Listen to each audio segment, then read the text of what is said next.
All right, Grasshoppers. It is Monday morning, 11:30. So it's kind of a good story, bad story right now for us. Once again, we are very happy that Mark Puttenvink is on the show with us.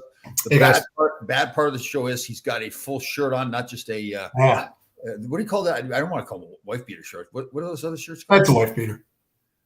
Wife beater. Yeah, I'm from New Jersey, so it's a wife beater. Do you pump your fist like when you're outside, like walking, like you do the fist pump thing and everything? When I'm walking down the sidewalk? Yeah. Oh, yeah. Yeah. Use the word. I say forget about it a lot. Use guys. Use guys and all that kind of stuff. Let me see if you speak Jersey, Tom. What does this following word mean? Jeet? Jeet. I have no idea. Jeet. It's got a T at the end. Jeet. Oh, jeet. I don't know. It means did you eat? Jeet. So like you walk in a house and your mother looks at you, Jeet? Yeah, I had a sandwich before. Jeet. Yeah. Okay, I got it. Well, I should talk in Canada until I got rid of it. For years while growing up in Canada, at the end of every sentence, they say, "Hey," just throw the A in there for no reason. Now, this is the people do it now. What? It's kind of died off a bit, though, hasn't it, Tom? Yeah, it's not as much, right? Yeah. It is funny though. Darren Langdon, former client of mine, former New York Ranger, great tough guy, great team player, is from Newfoundland. Right? I think he's from Newfoundland. Oh, is he Newfoundland? Yeah. Yeah, and out there they call him. It's n'est-ce pas. It's more of a French thing. So it's they say the sentence, they go n'est-ce pas. And it's just to throw it in there like it's nothing, but everybody else is like, what is n'est-ce pas? Well, yeah, I mean in Montreal and Quebec, you'd hear tabernacle, or was it Chalice tabernacle? Tabernacle, si, calice. Yeah, it's really just that's swearing in French. I shouldn't say that. Yeah, it's religious. Yeah, that's right. So then New York's funny too because there's all different kinds in New York, right? It's the Bronx and Brooklyn. Oh yeah, you probably have subtle differences, and also with ethnicity and also just like Italians and Irish and African Americans, they all have their own foods, their own kind of sayings. Is Jersey pretty much consistent though throughout New Jersey? Is it all the same? No, if you go down the shore, they have a different accent down there. It's more of a Philadelphia accent. Yeah. I mean, when I was a kid, we used to go to Wildwood and I'd walk the boardwalk and everybody's wearing a Flyers shirt and a Phillies cap and you want to throw an elbow when you walk by. Yeah. So Barry Shelley, I hope you had a good weekend. I hope you had a good Father's Day. See us train. We should train together, Phil. Yeah. I'm ready, man. Anytime, brother. Always ready for that. Well, here's another one that Ron's got for us. Again, thank you for your service. Whatnot? Yeah, too. Yeah. But it's so what they do, Ron, is because we're so fast paced here in New Jersey, we just kind of blend words together. I think Tom will tell you this story when Andreas Johansson, the Swedish kid, he's a man, but he came up to me at Rye one day, said, "Hey, can you do me a favor?" I said, "Yeah, what's up, buddy? I got my buddies are in from Stockholm. They're coming to practice. When they get here, could you talk Jersey to them?" I said, "Yeah," because Sopranos was a big hit back then. So they were fascinated with it. Yeah, that's funny. That is. The culture is so different, right? I remember, when I went to school in northern Michigan, it is much more like Canada was, where I grew up. A small little town, and everything. So that wasn't much of a change. But when I came to New York, I'll never forget the first time. It's Ash Wednesday, and I had never even heard of Ash Wednesday growing up where I was. Yeah, and walking down the streets of Manhattan, and people got the ash in their forehead. I'm thinking, what is there water shortage? These people can't shower. I really thought something like that. I went and asked somebody, and sitting there with all the Jewish holidays and everything, I had no idea. I was so I was a farm boy. Well, that's a great thing about living in the metropolitan area because it is so diverse. Oh yeah, that you get exposed to so many different culture. Years ago, the New York Cosmos soccer team. Yeah, when they had Pele, this is back in the late '70s, I think, and they used to sell out Meadowlands. There'd be 80,000 people there for a playoff game. It was tremendous. We'd go. When you're walking through the parking lot, you smell food from all over the place because it's such an international game. Yeah, it was pretty cool. Yeah. Who was the goalie on that team that posed nude in the? Shep Messing. I met Shep Messing. We keep in touch with each other a little bit. Great guy. He's a great guy, and that was the Studio 54 era. Yeah. So all those kind of what was his name? Well, they had Pele, but Pele didn't really. He was at the end of his career, but they had Shep, and then the Italian guy who actually played in England. I forget his name. He was a goal scorer. He stayed around here. He started a construction company, but it was interesting. Yeah. Of course, I met Shep some business meeting or something like that. Great guy. We were hitting it off, and so I had to go home right away and get online. It's the new picture of him. Oh, he's funny. I guess he must have been so used to that. Everybody's they got to check it out, right? Yeah. Yeah. I wonder how that all comes about, right? Like some magazine comes to you and says, "Okay, we want you to do a nude photo shoot." Was it Playgirl or something? Playgirl. Yeah. Well, Namath did one, but I think he covered up his hoo-ha, didn't he? That's right. Yeah. I got asked one time when I was playing. It was, I don't know when it all happened, where it came from. They wanted me to do an advertisement for a dating site. But again, back then it wasn't online. It was all like the magazines or whatever. Yeah. I was this naive kid. I said, "Oh, yeah, sure, I'll do it." Yeah. Wow. Yeah. Not thinking about the kind. What I was going to say. Oh, that's funny stuff. I saw an interesting documentary. I've seen it before. It was on Prime Video. You mentioned Pele. It had Pele, Jerry Rice, Wayne Gretzky, and the other people. Rocky Marciano was on it. It talked about how great athletes became the great athletes, and how a lot of the ways that we're training athletes today is so regimented that the great athletes like a Gretzky, for example, will never become a Wayne Gretzky. He's not allowed to. He doesn't. Do you buy that? Yeah. Well, I can relate it to hockey, and I'll tell you this much. And I think there's a lot of people that agree, and I'm not the first one to think of this, but early on in amateur hockey and youth hockey, we start teaching systems, which is totally they need to learn their skill sets. Yeah. Systems is later down the road when you're playing, like when you're 15, 16, then you can introduce concepts, but not systems. Yeah. And I think that's where, if you tell a kid, imagine if you have a Wayne Gretzky and you say, listen, your job is to do this and nothing else, you're hamstringing his development. Yeah, you never know. And really, like the system, like these kids are 6, 7, 8, 9 years old. For them to play a system like a left wing block or something like that, they're not going to pick that up. They're not going to comprehend it, and again, it limits their ability to develop. And that's why summer hockey, and they don't do that here in the States, and they really should do the 3-on-3. I know it's huge in Canada. Down here, they don't do the 3-on-3. We stay with the 5-on-5. 3-on-3 gets you the puck on your stick all the time. And you get to do things, and you could try things that you can't do in the regular season, because if you have a bad outcome, it's a bad day, you're going to sit the bench. But in that 3-on-3 environment, it's really great for developing skill. I agree. Hey, I want to stay in this subject. I just need to answer this one question from Ron. Would you do raw eggs as drink? So when I was in college when the movie Rocky came out. I think I was just done my freshman year. And I thought that was great. I was doing the one-arm push-ups. I had all the music and everything going. So yeah, we were drinking the raw eggs. Actually, we were eating. Well, if that's too many beverages, we were eating the whole egg, the shell, and everything. So yeah, I've seen that. I used to do the raw egg thing too, and then you find out there's a high risk of salmonella poisoning, so I kind of shied away from it.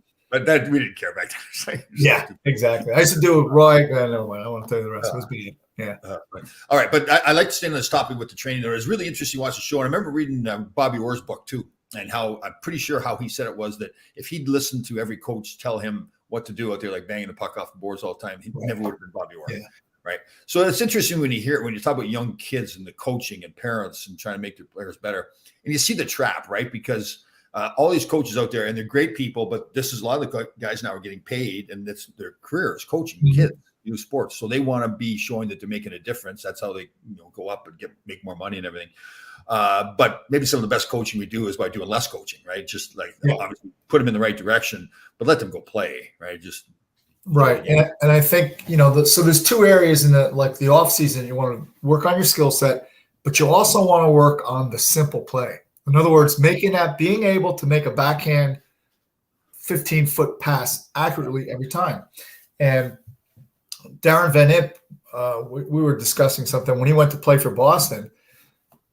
He got, I guess, picked up, and over the summer, Robbie Ftorek called him and said, "Hey, how you doing?" And he says, "Yeah." He said, "How's your backhand?" He goes, "What do you mean?" "Well, if you're coming around a net, will you force it to your forehand side if it's on your backhand?" He goes, "Well, probably." He goes, "No good. This summer," this is Robbie talking to Darren Van Impe, an NHL player. "This summer, 200 times it every day. Get a bucket, pucks, 200 backhand passes so you can't make a mistake." And that gives you the opportunity to do it. Yeah.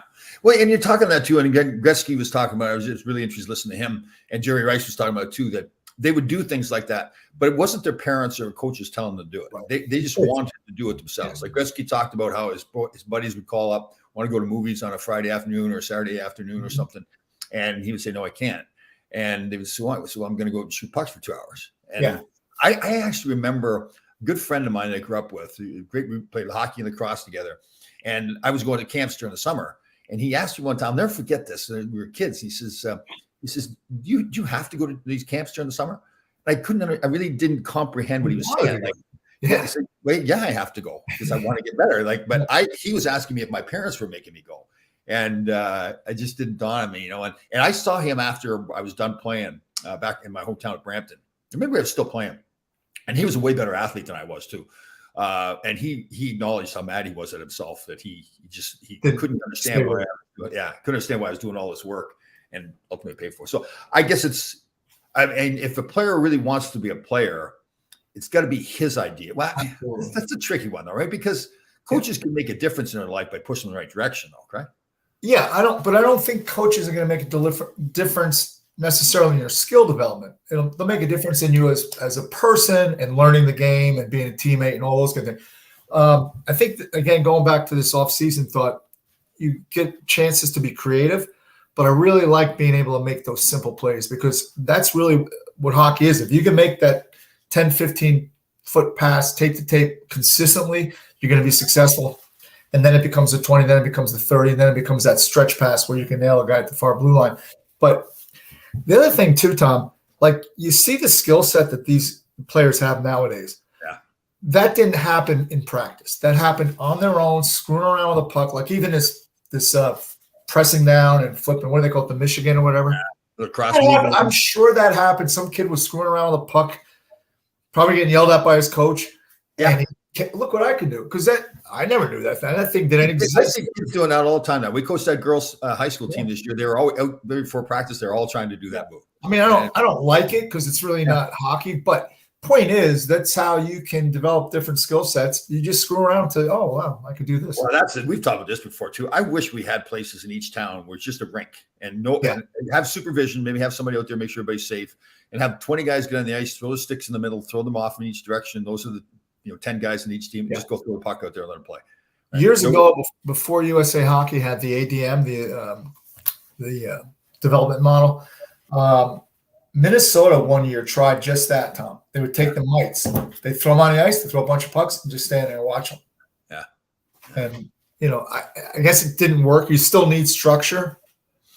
So I think I don't know though. I remember I was lucky. I played with Philip Zito here at the Rangers and Wayne Gretzky out in LA, and I'll never forget both of them saying the same thing. I know times are different, everything's changed, but they both said they learn more from just playing out in the pond. Oh, absolutely. Yeah. I just trained. I got a young man I'm training now. He's going to be 14 in a couple of weeks. His brother's a goaltender. I said, "Well, that's beautiful." He goes, "Yeah. All we do is I shoot, heaps it, and again, that's just hours and hours of." You talk about the 10,000 hours. I don't think you want to distill it down to a number. Yeah. Is it 10,000 hours of productive time or so?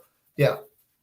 And I remember I've been doing a lot of this mental health stuff's really got me doing a lot more homework on this kind of stuff, that 10,000 hour thing. And I listened to a guy clarify that. He said, listen, the 10,000 hours of work isn't guaranteeing that you're going to be a professional athlete. It's just guaranteeing that you're going to get the most out of your skill level. Right. Exactly. Yeah. And the old saying, practice doesn't make you perfect. Perfect practice makes you perfect. Yeah, it's true. It's funny watching the documentary Gretzky and Jerry Rice and Pele because it made me think back more like growing up on the farm where there wasn't a whole lot. I mean, there was 2 stations on TV. It's nice outside. We'd had a house that my father had built. It was the first house we ever lived in. And he built it on the same farm, obviously, as my grandparents, where they were, my father's mother and father. And he built the house from a neighbor's house that burnt down. So he went and grabbed whatever he could and built the house. Yeah. And there's no flushing toilet. There was just a small kitchen, 2 bedrooms. But as far as I was concerned, it was a Taj Mahal. It's perfect. But once we moved out of that into my grandparents then built another house, we moved into their house. And now our old house was vacant. So I use that as my backstop for shooting pucks. I get put a piece of plywood on the grass and shoot pucks all day long. And I never really thought about it too much. It was just, and I think back to my buddy asking me do you have to go to these camps? And I remember, and I guess what really kind of made I started thinking more about my coming up, and Gretzky, Pele, and those guys were talking about how they didn't do the same thing all the time. They were always trying different things, and that's how they got to be creative. And that's what you basically saying. That's what you should be. I should be careful. I don't want to say that that's what they said you should be doing. That's what they did. What was different? Right. It was different for me because I was that defenseman that had to be consistently doing the same thing. Get back hard, breakout pass, put it on the defense or forward tape, do the same thing over and over. So mine was different. My training was different than theirs. Now, obviously, the results were different too, but it was just Well, interesting. Positionally, I think skill sets I don't think they'll vary, but the importance of certain things will be different. So for in your case, that outlet pass is the most. After that, we're happy. Yeah. And on the other side of the coin, if you make a great outlet pass and the guy can't receive the puck because he didn't work all summer on receiving a puck, how many times do you see kids, or I shouldn't say kids, but players always forcing it to the forehand side to receive a pass? When it really should, if you're on the you're on the off wing, it should be going. Your stick should be in front, going north, and it should be received on your backhand. But it gets back to what we were talking about last week when Erasmus said, "The enemy you forget is the enemy that'll conquer you." So if you don't work on receiving that really hard pass on a backhand and be able to keep going with it, not going to happen. That's funny. At the end of my career, I'd hurt my back. I was out in L.A. LA's farm team was Phoenix Roadrunners, I think they were called at that point. Mm-hmm. So I was coming back, and they wanted me to go down and play a couple of games in the minors. So I went down to Phoenix, and it was a disaster because I had gotten so used to it was automatic, come around the back of the net. In the NHL, the winger 99 times out of 100 is at the hash marks, tapes on the ice, you fire the pass there, your job is done. There in the minors, it wasn't always the case. So I was coming around the back of the net just firing the puck, and nobody was there. And I was awful. Like they were looking at me like, "Are you playing the NHL?" Yeah, it was funny how I just over like a decade of just doing the same thing over and over with NHL players. Yeah, but it is. I think, and a lot of the skill development is determination. You and I personally know two people that became Navy SEALs that couldn't swim. Yeah, Kenny and Kenny Bigby and Bill Brown. Neither one could swim, and they became Navy SEALs.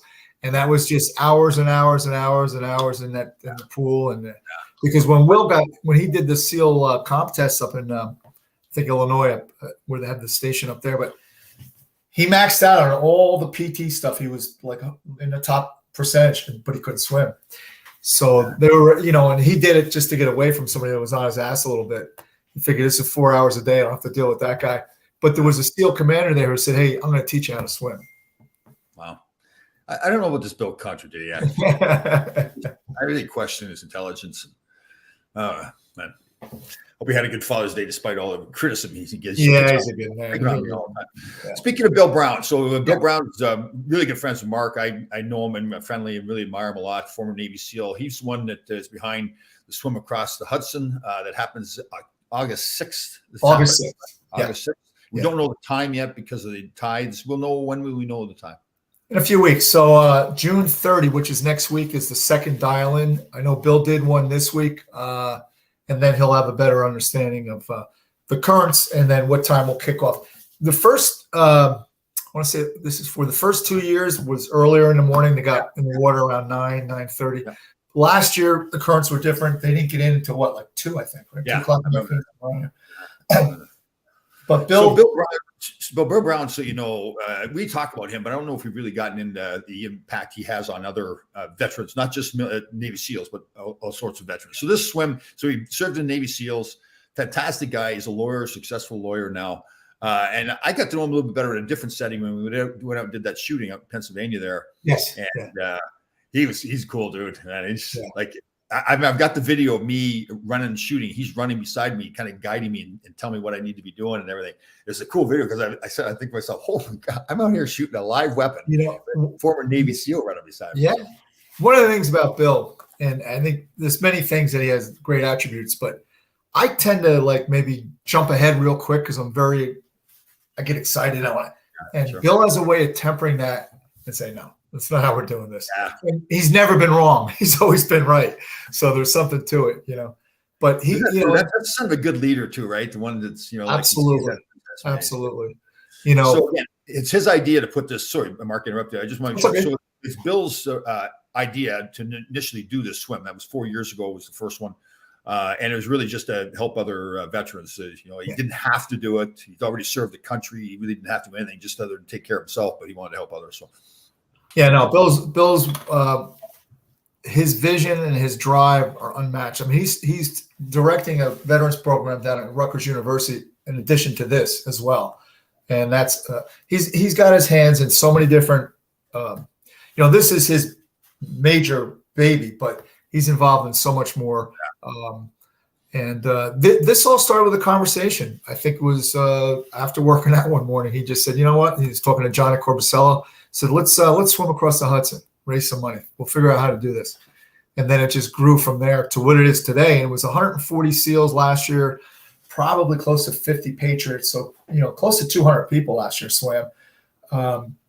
And it's a big production too. You think of all the things Huge. like on both sides, starting in New Jersey at Liberty State Park, all the military, the police that show up there, the helicopters.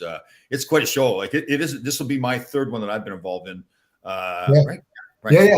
No, this will be the third. And there's so many jurisdictions involved here: Port Authority, Police Department, NYFD, NYPD, New Jersey State Harbor Patrol.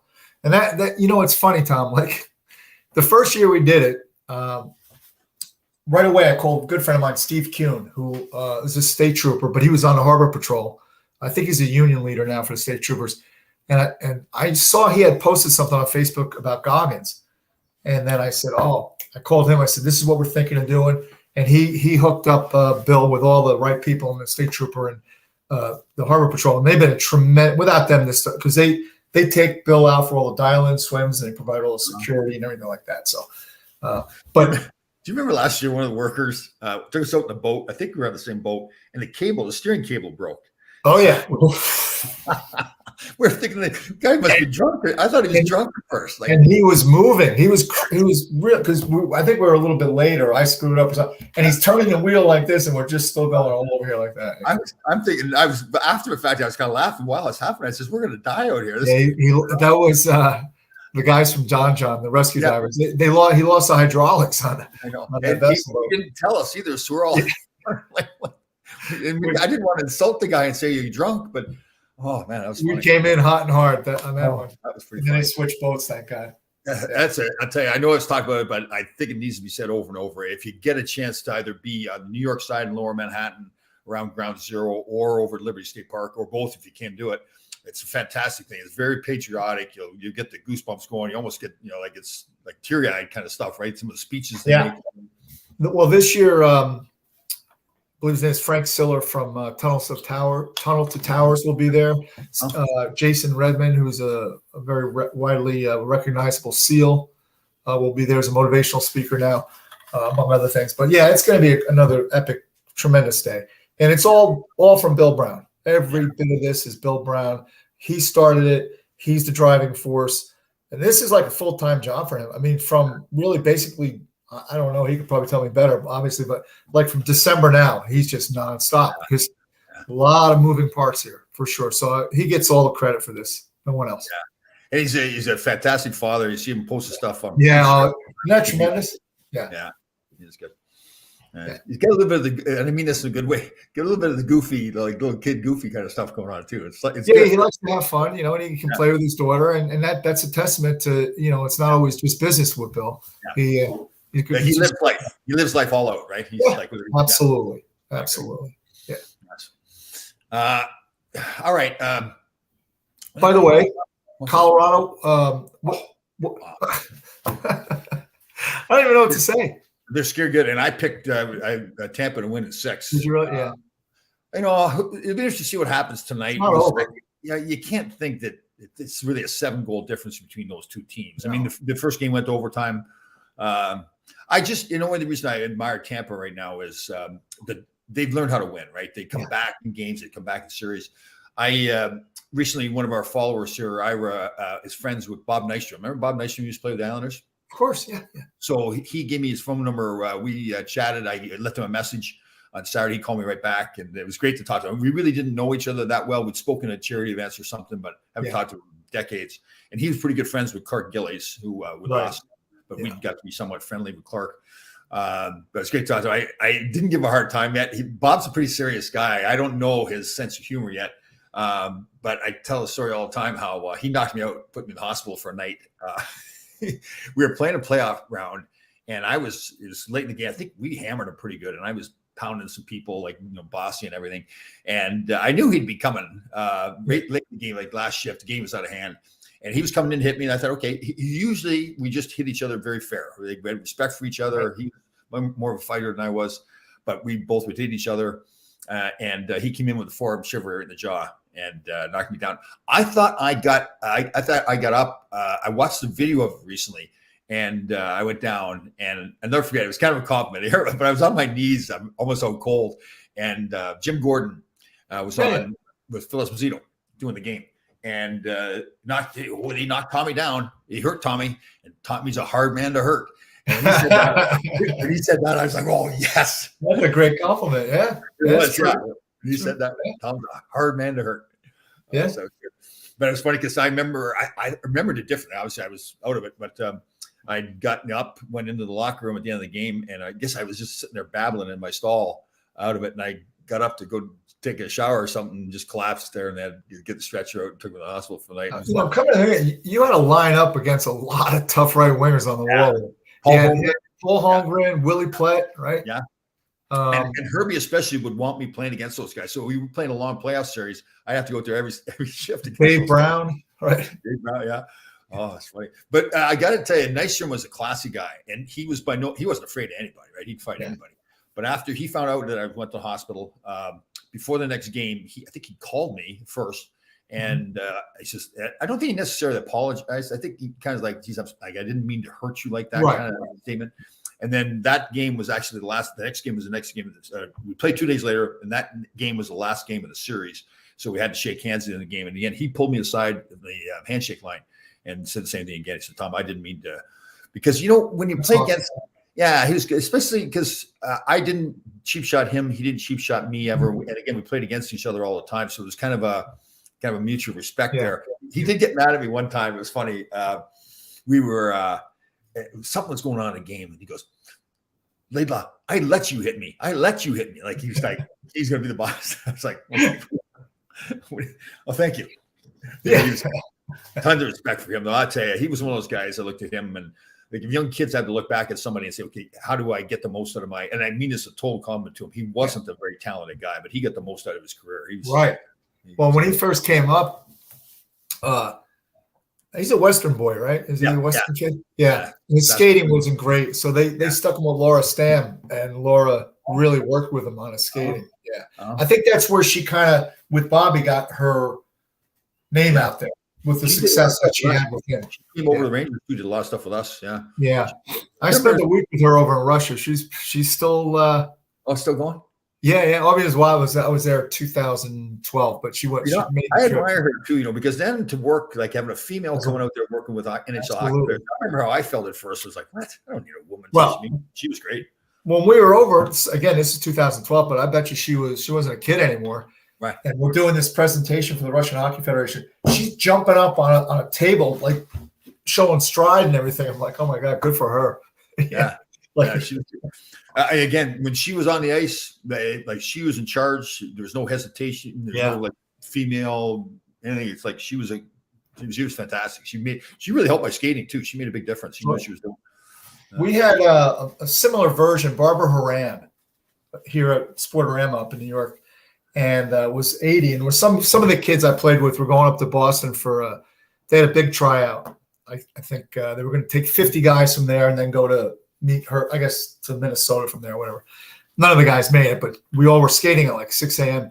And if she didn't like what you were doing with your stride, glide, recovery, whatever, you remember how they used to put the locker room key on a 2x4 this long? Yeah. She'd come up behind you and she'd let you have it. Oh, really? It was awesome. And like her husband, Frank, was a relief pitcher for the Atlanta Braves. Oh, you told me about this. Yes. Yeah, and then, back then the guys had to work in the off season. You didn't make all that kind of money, and he got injured with a chainsaw or something. And they're both Hall of Fame inductees in a really prominent prep school here, St. Joseph's in New Jersey. And so anyway, they're a basketball program too, right? St. Joseph. Yeah, they're athletically strong. It's the basketball, football, and hockey not as much as it used to be. But so we go down and play Carolina. And it was the first time I went into the building, and I hear, "Hey, Mark." I'm like, "Who's that?" And it was Frank, and he was the Zamboni driver. They retired. They moved down there. They play golf every day, and and they're still around. Yeah, cool. Awesome people. Yeah, very cool.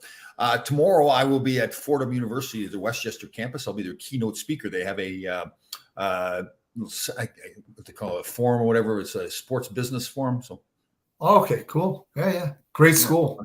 Yeah, it is. Yeah, and then Saturday the 25th, I'm down near you. I'm at Montclair State University. Yeah, I'm gonna swing by and see boot camp or something going on there. So, I think I get there like at 10 o'clock in the morning until about 3 o'clock. So, yeah, it'll be fun. Have you been there? It's a nice facility, twin rink. I have not. I don't think I've been there. No. Yeah. You better show up. I'll be there. Are you gonna wear a shirt? You're gonna wear a shirt, or if you show probably shirt and a skirt. Yeah. up? All right. Good job today. Good seeing you again. We had a good Father's Day yesterday. I know you'll see your boys next weekend. They were not around this past weekend. I had my oldest son came over with a big bottle of tequila. We made sushi, homemade sushi. Nice. A couple of margaritas. Yeah. So we got my oldest son's married. Fantastic girl. My youngest son's got a girlfriend he lives with. They're both fantastic. My sons are gentlemen too. Oh man, I'm proud of them. Yeah, it's weird, right? I know I have good kids too, and I'm a mess. Well, I think back I think back to myself at that age. Like I'm happy with who I am now, but at that age, I was clueless. Yeah, that's true. It's clueless. Yeah. Yep. All right. We'll see you next week.